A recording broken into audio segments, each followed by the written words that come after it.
Good morning from our global headquarters in New York. I'm Danny Berger. Manish Cranny is off this week. Welcome to Bloomberg Brief. Let's set your agenda.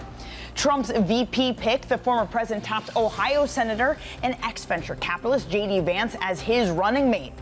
President Biden defends his rhetoric about his opponent, Trump, as he attempts to regain his footing. And Bank of America and Morgan Stanley are slated to wrap up big bank earnings, following Goldman's profit beat. Well, some breaking market news for you. BOJ accounts are now pointing to more intervention from the Bank of Japan. This time it was on Friday to 2.1 trillion yen. As a reminder, on Thursday, the accounts also pointed towards intervention. That time it was about 1 trillion yen more, 3.5 trillion yen, which is about 22 billion. So they added less to that on Friday. The yen not really doing much in response to that. The yen at this moment, let me give you a price target on it, is at 158. So it didn't really move too much on Friday as a response to that intervention. So there you go. There's where the yen stands. It is weaker this morning by 0.25%. But again, the BOJ did intervene on Friday. OK, elsewhere, this market has been absolutely dominated by the Trump trade. You saw that yesterday in the form of bear steepening. That is the entirety of the curve sells off, led by the long end, those fears of deficit, of inflation, of tariffs.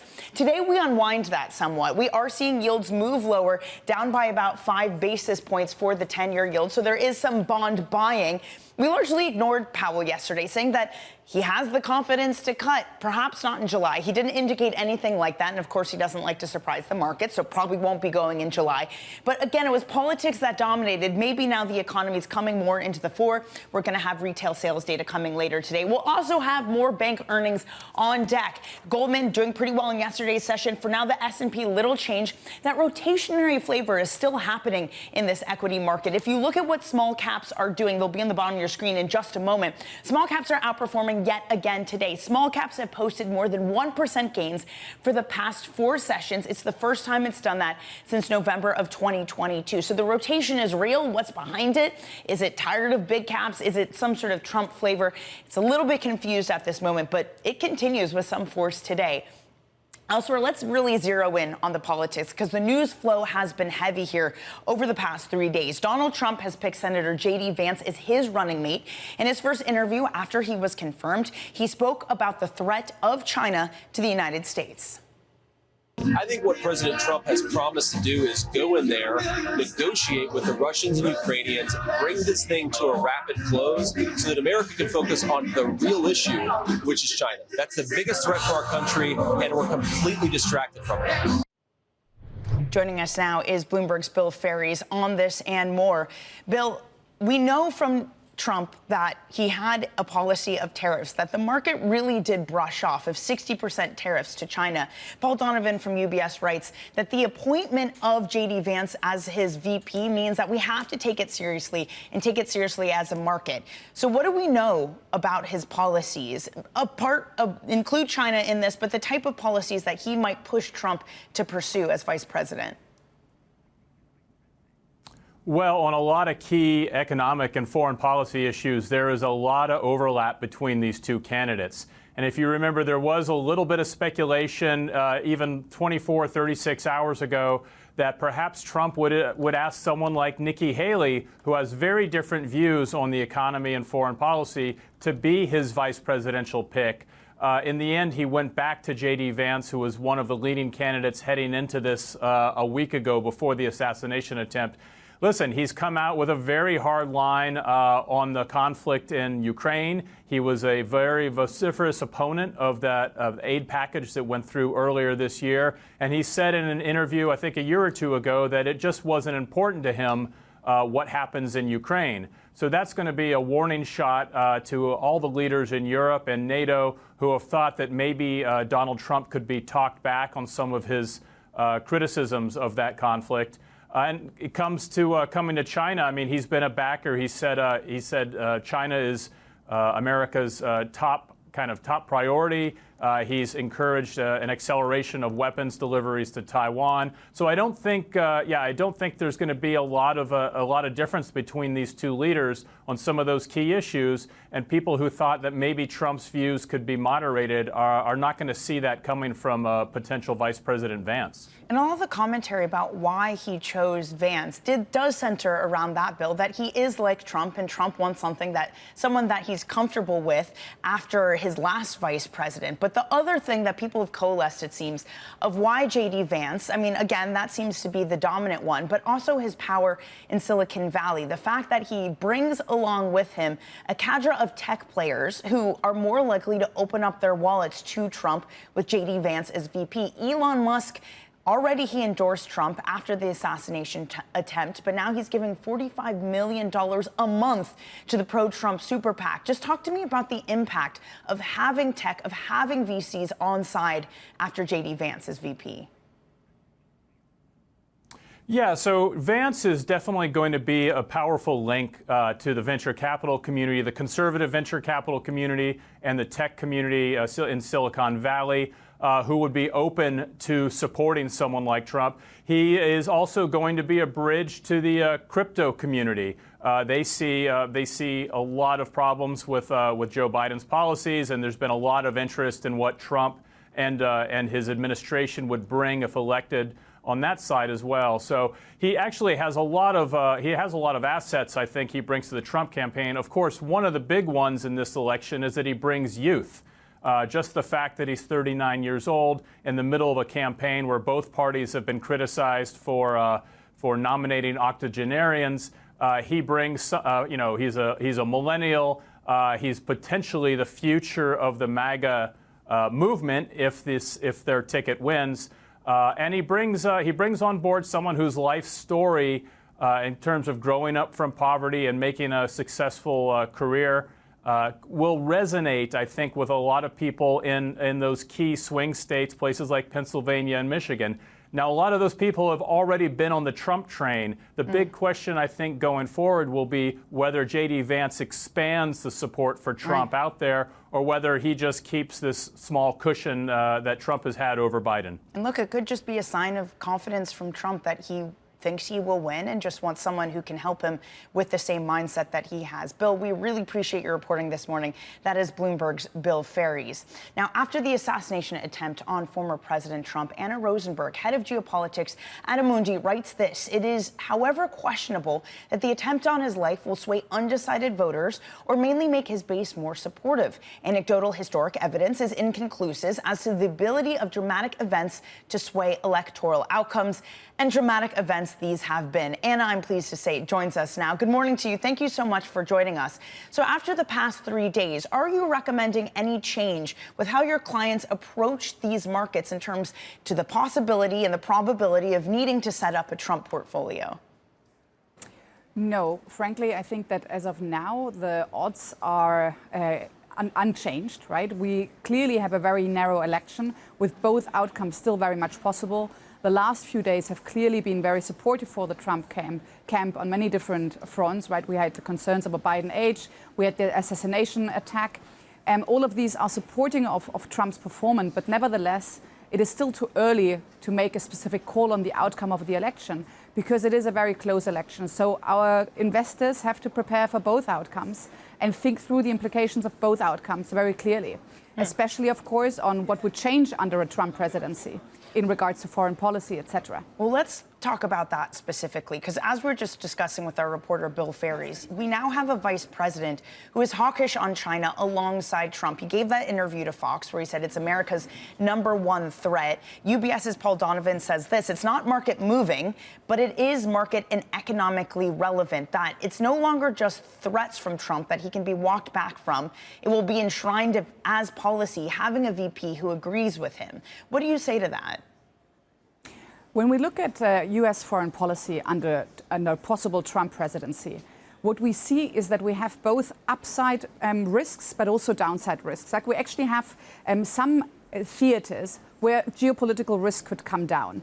What is clear and what is undisputed is that there will likely going to be a lot more trade wars. We're likely going to see tariffs being used as a geopolitical, new weapon in a much more significant way than we're currently seeing. We're likely going to see tariffs against any country that the US has a trade deficit with. Now, there are question marks as to what degree those tariffs are going to be used to get countries to side with the US on China. So you could see the US administration under Trump saying to the EU, look, guys, we're going to implement tariffs on you unless you come our way on China. So this is the kind of dynamic we're going to see.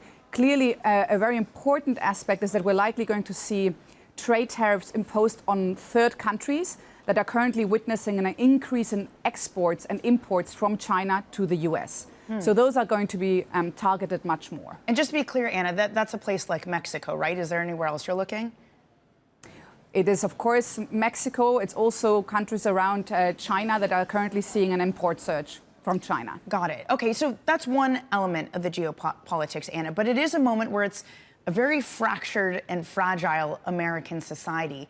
How do you think adversaries of the U.S. are looking at this moment and potentially might take advantage of it? So the area, or the timing of vulnerability that we see is really between the election and January, right? This is the kind of moment where you could see any of the parties dispute the election results. And you could see this as a window of opportunity for adversaries of the US to exploit how far the US is willing to go to protect its allies.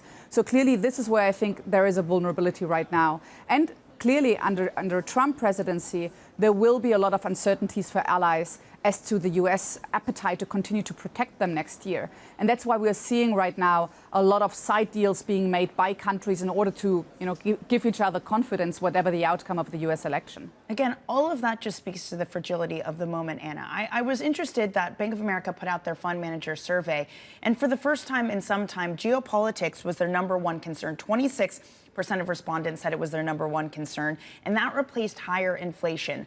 I wonder if you're hearing the same thing from your clients, that they're now taking the risk, something that the markets have been pretty awful at pricing in, but they're now more seriously taking the risk of geopolitics and more hot wars.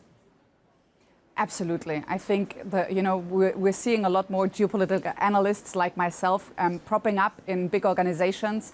And the reason for that is because there's a need for more guidance on what all of this means.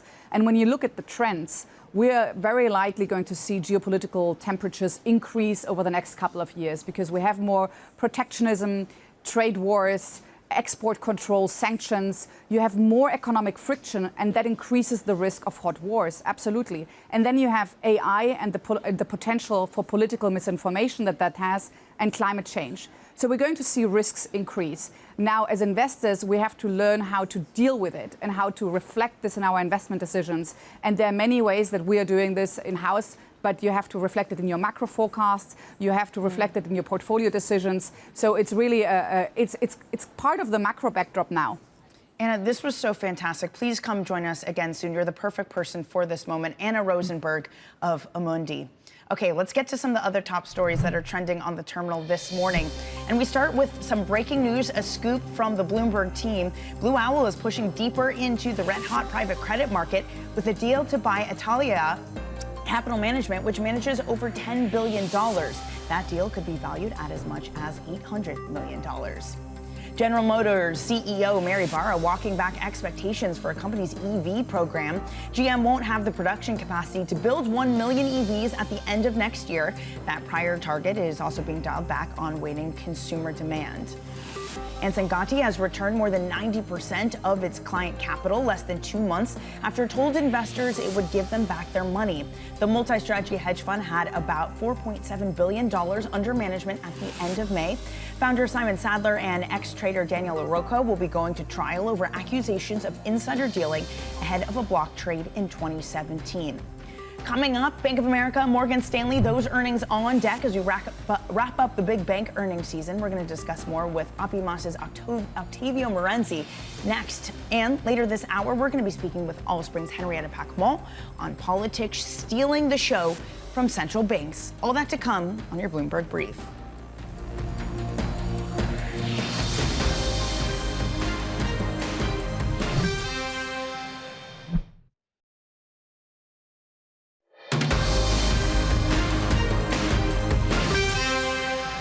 We are are in the final stretch of big bank earnings. Bank of America and Morgan Stanley, both of them are scheduled to report before the market open. You can see shares higher pre-market. It's also after Goldman Sachs beat Wall Street expectations. Those shares up 2.5% during the normal trade yesterday after those earnings. Joining us now is Octavio Marenzi, CEO and co-founder of Opimas. Octavio, great to speak with you. You write that Main Street is starting to sputter. That's one of the takeaways so far of the banks. So just their earnings today, Morgan Stanley versus Bank of America. Are we about to see a clear split between the investment banking wins and the Main Street losses? Quite definitely. I mean, I wouldn't go as far as to say Main Street losses. I mean, it looks like that business is very, very sound still, but it is deteriorating a bit. And the investment banking side and the equities trading side and fixed income trading have done phenomenally well this quarter. Better at some banks than others. You know, if you look at JP Morgan, they really blew the top of the market there in terms of the investment banking revenues and in the equities trading side as well.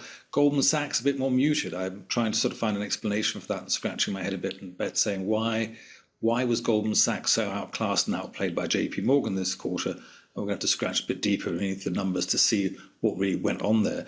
But yeah, that summarizes very well. Main Street having a bit of problems, big credit provisions being increased there. Most of the large banks basically suspecting they're going to see a rough patch in the US consumer over the course of the next year or so.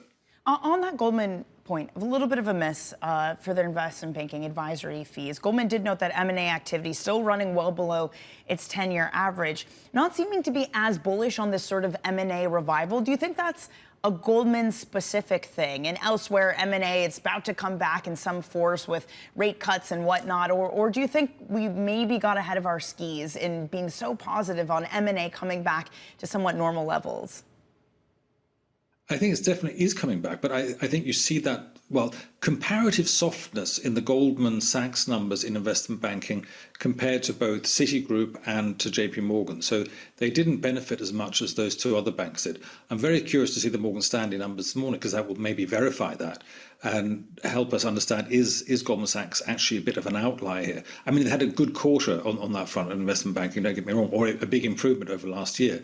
The question then becomes, well, why is Goldman Sachs not doing quite as well as the others in this space? And they certainly lag behind what Citigroup did and what JP Morgan did. We'll see how they compare to Morgan Stanley, which give us much more insight. Of course, that's the best direct comparison is with Morgan Stanley in terms of the business mix there. So we'll have to wait and see a couple of hours and see how those numbers fall out.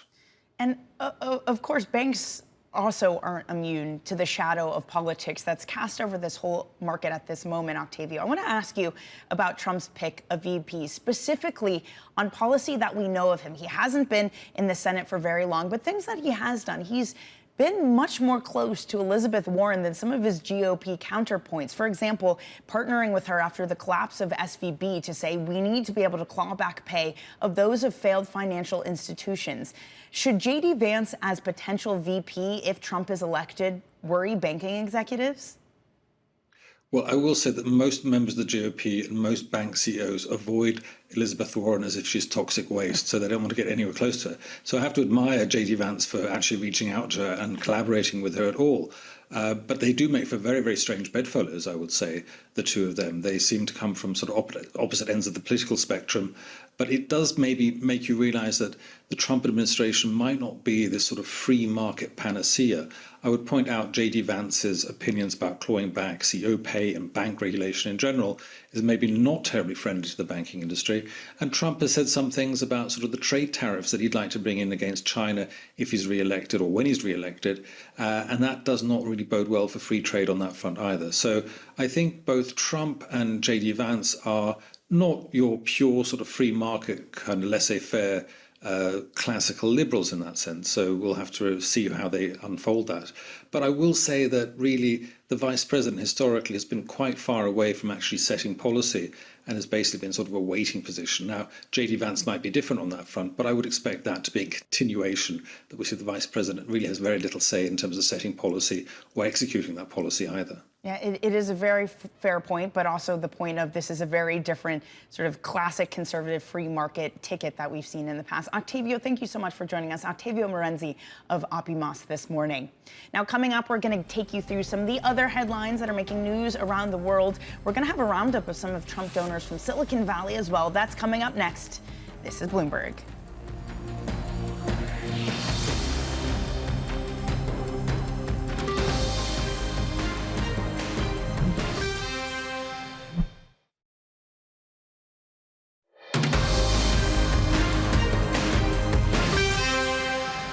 Let's get you some of the front page news, a look at what's making headlines around the world. Of course, Trump's VP pick is one of them, but elsewhere, the New York Times reporting this, that Israel is in talks over withdrawing from Egypt-Gaza's border, according to officials. Now, that shift could remove one of the main obstacles to a ceasefire. China will also be hosting meetings next week to bridge Palestinian rival groups, and truce negotiations have gained some momentum recently.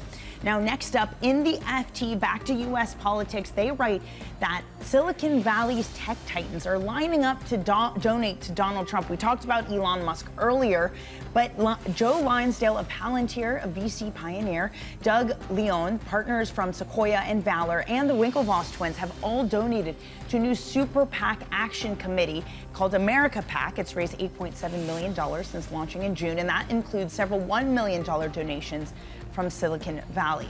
Now, finally, the news that we started with this morning, Japan, Reuters writing that Japan maintains its sharp warnings against falls in its currency. The chief cabinet secretary said the country stands ready to take all possible measures to counter undesirable moves. Again, the data pointed to intervention on Friday to 2.1 trillion yen.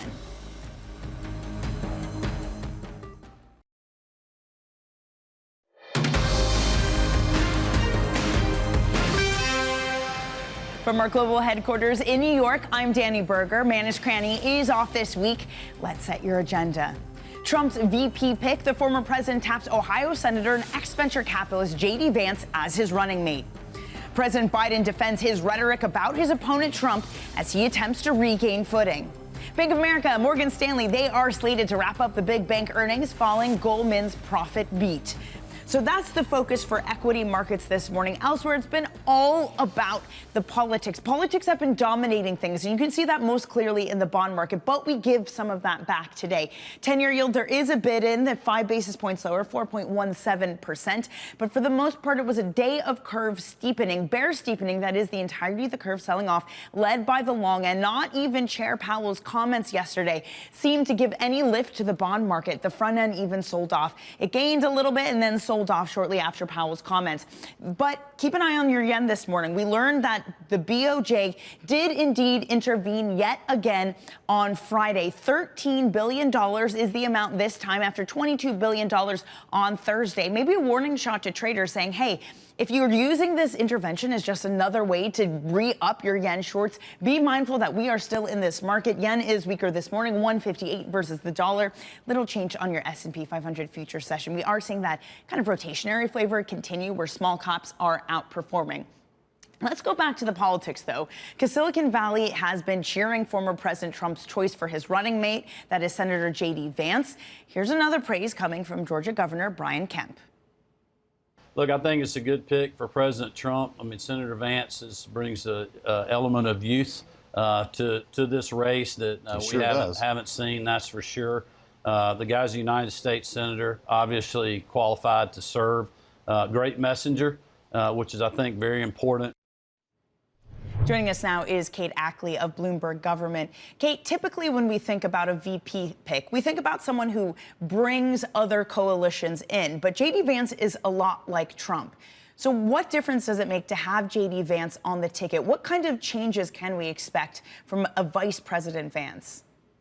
Well, the sources that I talked to yesterday, they said they see Vance as a generational change or a generational pick, you know, sort of a way for Trump to extend his legacy into the future. You know, he's picked a millennial, and I think it's a continuation. It's seen as a continuation of Donald Trump into the future, a solidifying his legacy, if you will. Talk to me about policy, though. J.D. Vance obviously was speaking to Fox yesterday and said that China was the U.S.'s #1 threat. Typically, also for vice presidents, you say, OK, they kind of go along with the policy of the president. You can't help but wonder if this time is different. But Trump is similar, too. Sure. Trump, you know, he talked about China. Their rhetoric, their policies toward China, I think, are similar. They're aligned. And there is a sense among some of the, if you will, the old guard of the Republican Party that see this as kind of an isolationist potentially pick. And, you know, maybe just a further solidification of the Republican Party as it is now under Trump's leadership, as opposed to the, you know, country club or Chamber of Commerce type Republican Party of you know, a couple decades ago. Right. And yes, noted that China very similar there. I guess I'm thinking more of, you know, things like partnering with Elizabeth Warren after the collapse of SVB, doing partnerships on trying to rein in some of the credit card fees to consumers. I mean, it seems like J.D. Vance isn't really your typical free market type of candidate. No, he's absolutely a populist. And I think he's in line with Trump's populism, where we've seen Trump with the tariffs that he's put on when he was in the White House, and has said he would continue. I think, you know, you mentioned that the Silicon Valley donors were cheering for Vance, and I think that's true to some extent, but there are also some concern, you know, the way that Vance has talked about big tech. You know, he seems very much, you know, wanting to be a check on big tech, if you will, the biggest companies. From an antitrust perspective, he does sometimes sound a little bit like Elizabeth Warren on some of those issues, banking, high tech. But then you look at his position on cryptocurrency and blockchain, and he's much more, you know, much more interested in seeing that technology prosper. So there are nuanced positions there, even within, you know, technology or within tax policy. You mentioned the credit card fees legislation that he supports, the retailers against big banks when it comes to credit card fees. So there's a lot to sift through, but definitely Vance is a pick going into the future a bit more on the populist side. Right. So much new information to absorb. Kate, also elsewhere, you know, if it hadn't been for this, you know what you and I would have been talking about all morning. It would have been President Biden sitting down with Lester Holt and having yet another interview. What takeaways did you have from that? Well, in terms of, you know, the focus on Biden last week, it was just 100%, you know, all about what is Biden's future? Is he going to step down? We're not hearing as much about that. You know, he has been very clear. President Biden has been very clear that he is the nominee for the Democrats this year. He's not stepping down. And you saw him reiterate that in his interview last night. So, you know, I think through this week, we're not expecting to see any major changes. Of course, we're always, you know, open, you know, ready for surprises. But he has not changed his commitment, you know, what he said about being committed to staying in the race. Kate, thank you so much for getting up early for us. I know you were also up late last night watching that interview, too, so we appreciate it. Kate Ackley of Bloomberg Government. Joining us now is Henrietta Pacquement, head of global fixed income at Allspring. Henrietta, I think you put this so well, that politics is stealing the show from central banks. I mean, we heard from Powell yesterday, and it was still a bond market that was trading based on Powell. So is it right? Should politics be taking center stage at this moment? Certainly in terms of the noise that we're hearing in the market, it is being dominated by the political aspect on the US side, but I would argue as well on the European side, given the sort of recent news that we've had there. And I think, given the information that we're getting on the labor markets, on the inflation markets, there's taking a bit of a sort of second seat at this point. Now, in terms of differences between Trump and Biden, what we like to focus is some of the similarities and the fact that we are still going to be in an easy fiscal environment, whether we have Biden or whether we have Trump going forwards. And that, I think, is what we're seeing in the bond markets to an extent. That's what's happening in the bond markets, but elsewhere, risk assets have also been doing well to start the week. I just wonder what you make of that. Is that something that can be tied to politics? Does it have a Trump trade flavor to it? Or is it just a continuation of what we had last week? I think there's a bit of continuation, but I do think it is probably going to have an impact as well. Obviously, if you have more of a Trump presidency, I think the focus is going to be on the US, and the globalization aspect is going to suffer. And I think that's when you start sort of seeing distinctions maybe between the US and other areas in the globe. So I do think it is going to have a bit more of an impact towards the tail end of the year. Henrietta, let's put the politics on hold, because I think everybody wants to do that at this moment, given how the news flow is. I want to talk about what Chair Powell said yesterday. He, of course, was speaking to David Rubenstein down in D.C. Here's what he had to say. On inflation, in the first quarter, we didn't make any more progress. The second quarter, actually, we did make some more progress. We've had now 3 better readings, and if you average them, that's a pretty good pace. So Powell also goes on to say that he has much more confidence that he does. Do you look at that, Chair Powell, and say, okay, September, that's the cut, it's on its way? I think it's fully priced into the markets at this point, and I think that makes sense. Absolutely, as he mentioned, if you look at the first quarter, upward surprises on the inflation side, and as a result, in April we peaked out at 4.7% actually on 10-year in the US. So we're well below that now, and that is reflective of the average prints that we've seen since on the inflation side. So I think he's got more scope there to go in September.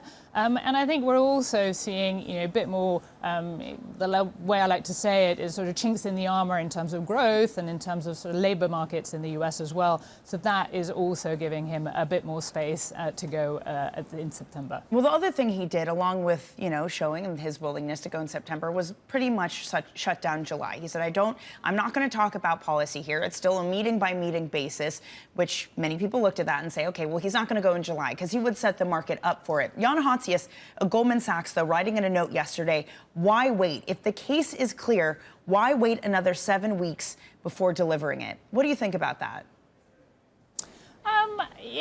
From my perspective, it is going to give him a few more readings from an inflation perspective to get more comfort. He can use it at the moment. The markets are giving him that opportunity to go in September. And if you look at the economic environment at the moment, it's still pretty benign. So I don't think that the sort of hurry is there to get ahead of it in July, but I think the door is now wide open for September. Fair enough. But just to give you one of his arguments, and you can tell me why this makes sense or doesn't make sense. He basically says, we saw from the beginning of this year that the inflation data is volatile. So you could maybe have these little temporary up spikes in inflation. And if you get one before September, it makes it really awkward to try to explain why you are cutting then. Do you think that's a reasonable explanation for why they should be cutting this month?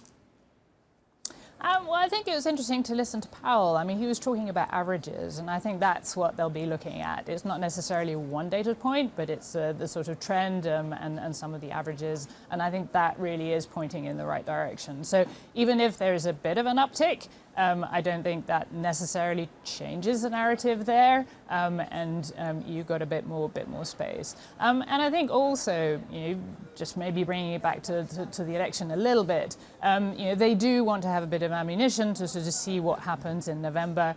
So I don't think they necessarily need to hurry it at this point. Fair enough. And look, a lot of people have talked about this sort of fog of 2025, if it's unclear what policy is going to look like. And this just brings it around back to what you were saying to start this conversation, Henrietta, that you're focusing on the similarities, and that is a clear thing you can trade.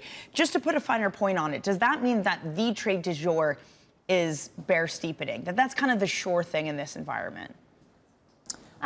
I think it's a trade that makes sense. More uncertainty in terms of sort of longer-term growth, potentially longer-term inflation, given the sort of policy aspect, given some of the trends. We talked about a little bit deglobalization. You've also got the spending from a climate transition perspective as well. That can create more volatility on the longer end. But, we've got a bit more clarity on the shorter end and a bit more scope, as we just talked about, to cut. So I think that is a trend that makes sense. Okay, Henrietta, I'm afraid we're going to have to end it there. Thank you so much for joining. Henrietta Pacquement of Allspring. Coming up, just hours away from the latest round of big bank earnings, we're going to have the details for you next on your Bloomberg Brief.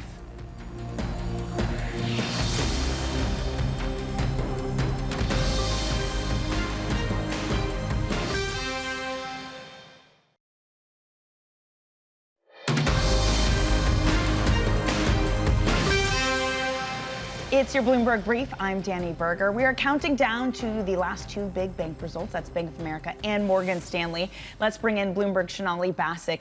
Sonali, yesterday, I know you broke down the Goldman earnings for us, and lo and behold, they hit a record high afterwards. So what does that mean in terms of read-through for the banks today? And think about what it took to get there. Yeah. They said they were going to moderate the pace of share buybacks, yet they still ended the day at an all-time high. And it's because these Main Street businesses are at this point in the cycle not keeping up with those Wall Street businesses. So for Bank of America today, the big question is, what do provision for loan losses look like?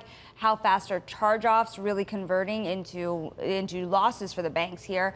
And do they expect more losses ahead? Remember, Bank of America has been pretty conservative. What's interesting is, and we've been pointing this out every quarter, you see a drift higher in their average FICO score for some very important loan lines here. So think auto, think homes. And the question is, how conservative are they getting? And what does that mean for net interest income moving forward? I mean, the other really interesting thing in Goldman's earnings is this desire to move from balance sheet investing to third-party fee-generating assets, an industry that you cover very well, Sonali. I wonder how much of that magic can be recreated at these other banks like Morgan Stanley? Well, you know, Morgan Stanley, their asset manager, grew very meaningfully over time. And the question now is, what's interesting is after a spate of acquisitions, you look at the efficiency ratio expected at Morgan Stanley this quarter, it's about 74%. That is meaningfully higher than what Goldman posted recently. Morgan Stanley traditionally has gotten a lot of wiggle room on this, but we're at a very interesting point in the cycle where expenses are something people are very worried about. Goldman came out yesterday saying that they are bringing up their compensation ratio, so they're willing to pay more to generate that extra income. The thing about that off-balance sheet investment story, it's similar to what you're seeing from a lot of these other, say, Wall Street businesses. Fee income, recurring revenue, things that are not so balance sheet heavy. Even Wells Fargo this cycle, you've heard just right off the bat say, listen, we're doing more investment banking, we're doing more in trading, and it'll offset that consumer weakness. So, you know, for Morgan Stanley, remember, it is kind of like Citigroup, a little bit idiosyncratic in that this is Ted Pick's first year. Right. And so the show me story relative to the other banks, particularly because Morgan Stanley is trading, say, at a more expensive valuation on a price to book perspective than Goldman Sachs, the bar is just higher. And so that's what makes today interesting. I will say what's interesting as well is that from the trading figures, Danny, you saw Goldman come in at a level, particularly in equities trading, that is higher than what the street expects from Morgan Stanley. So that competition is continuing on. It's fascinating. And the way those banks are winning are not just by fee income, it's actually by lending to those institutional clients and leading on the prime brokerage of businesses at this point. Well, speaking of assets generating fees, your scoop this morning, excellent scoop, Sonali. Blue Owl is buying credit manager Atalaya. Just walk me through the thinking from Blue Owl. So moving from the banks to private credit makes absolute sense because a lot of this is born out of the constraints that the banks have had, particularly the regional banks. So you're looking at Blue Owl, a traditional direct lender, one of the fastest growing firms really on Wall Street, Jenny. Just think about how fast they've grown. Make a span of 3 acquisitions in 3 months, the most recent being Atalaya, which pushes them into asset-based financing, which is right now the hottest corner, let's say, of the direct lending world or frankly the private credit world. Right. And it brings them further into this to the tune of about $10 billion. So it will push Blue Owl's assets to around $215 billion. Okay, Sonali, thank you so much for all of that. Again, a great story by Sonali and the team. And later, Blue Owl co-CEO Mark Lipschultz will be joining Sonali alongside Matt Miller and Katie Greifeld on their show, Open Interest. Definitely one you need to watch. That's at 9:30 a.m. in New York time. Okay, let's switch up the gears a little bit. Over in Europe, Richemont posted a slight rise in sales as solid results from its jewelry brand offset declines from China and its luxury watchmakers. The results do follow disappointing updates this week from both Burberry and Swatch. For more, let's bring in Andrea Felstead from our Bloomberg Opinion team. Andrea, it's this tale of many stories right now for luxury brands. They all are feeling that slowdown from China. So what makes a Richemont able to sort of find those pockets to outperform? Well, as you say, they're all suffering from China. Cast your mind back to a year ago, and we were at that point where, Chinese consumers were freed from lockdowns. They were all spending again. But it really comes down to what we've seen this week. It really comes down to, is your brand desirable? And in Richemont's case, yes, Cartier, Van Cleef & Arpels are very desirable. And who are you selling to?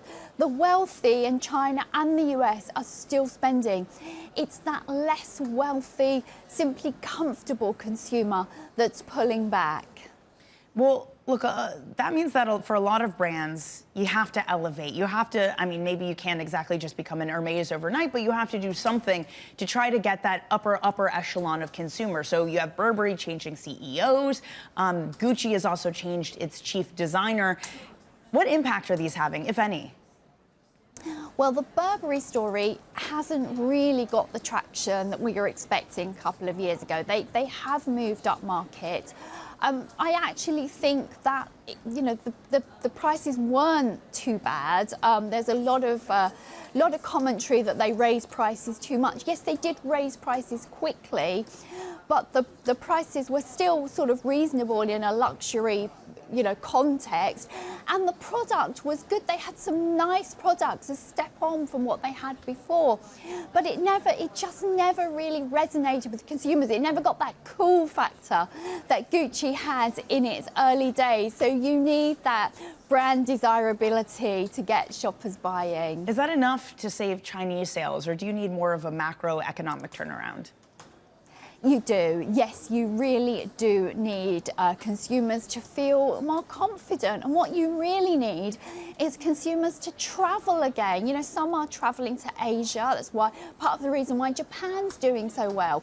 But you really need them to come back to Europe in large numbers, because they tend to spend a bit more when they travel overseas. And we're seeing the very wealthy consumers spending again, but we're not seeing that mass Chinese consumption that was a feature of the industry before the pandemic.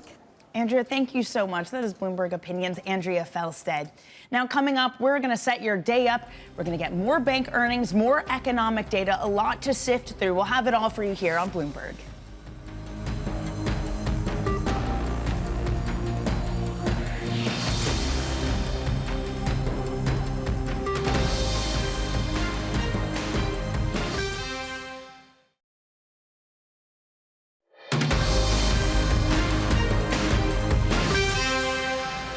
It's your Bloomberg Brief. I'm Danny Berger. Let's get you set up for your trading day on this Tuesday. Rounding out big bank earnings, Bank of America and Morgan Stanley all report around 7:30 a.m. before the bell.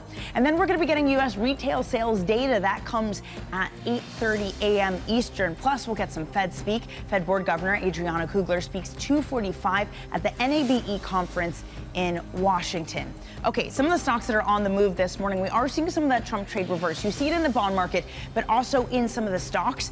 DJT, that's the owner of Truth Social, that fell after registering 38 million common shares. It had rallied 31% on Monday. That's its biggest gain since March. Again, is part of that sort of Trump trade. Meanwhile, Match, this is the owner of Tinder, all those dating apps. Starboard Value became the third activist investor this year to take a stake in the group. Starboard to push for a sale if Match doesn't make changes. Okay, in terms of the overall space, we are still seeing that rotation continue. That is S&P futures, little changed. However, if you look at small caps, they're up by another 1% in the pre-market session. We've already had 4 consecutive days of gains of more than 1%. That's the longest winning streak of its kind since 2022. Will it continue? That's it for Brief. Surveillance is ahead.